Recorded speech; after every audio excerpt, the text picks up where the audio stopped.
वज़ीर आला पंजाब चौधरी परवेज़ इलाही ने जिला लाहौर विच माहौलियाती एमरजेंसी लागू करदिआं पंजाब अंदर फसलां दी बाकियात साड़न उत्ते पाबंदी ला दित्ती है, जबकि लाहौर हाईकोर्ट दे हुक्म दी रोशनी विच समोग दी मौजूदा सूरत हाल पारों जिला लाहौर दे तमाम सरकारी ते निजी स्कूल दफातर मजीद अहकामात जारी होण ताईं जुम्मा हफ्ता ते इतवार नूं छुट्टी करनगे।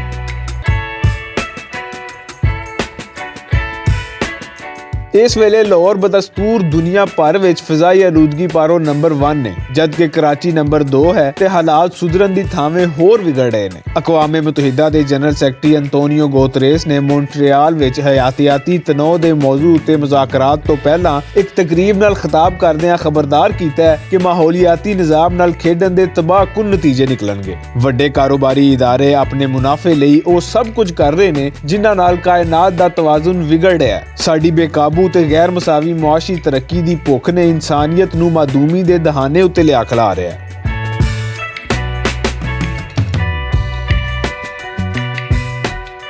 ध्यान रवे 3 दिहाड़े छुट्टी के हवाले नाल PDMA का कहना है कि स्मोक पारों शहरियां दा साह मुतासिर हो रहा है ते ओ वन-सवनियां बीमारियां दी जद विच ने। निजी कंपनियां दे दफातर बंद करन दा फैसला पंजाब क्लाइमेट एक्ट 1958 दे सैक्शन 4 दे सब सैक्शन 2H दे तहत कीता गया है ते एदी खबरदारी रिलीफ कमिश्नर होना दित्ती है।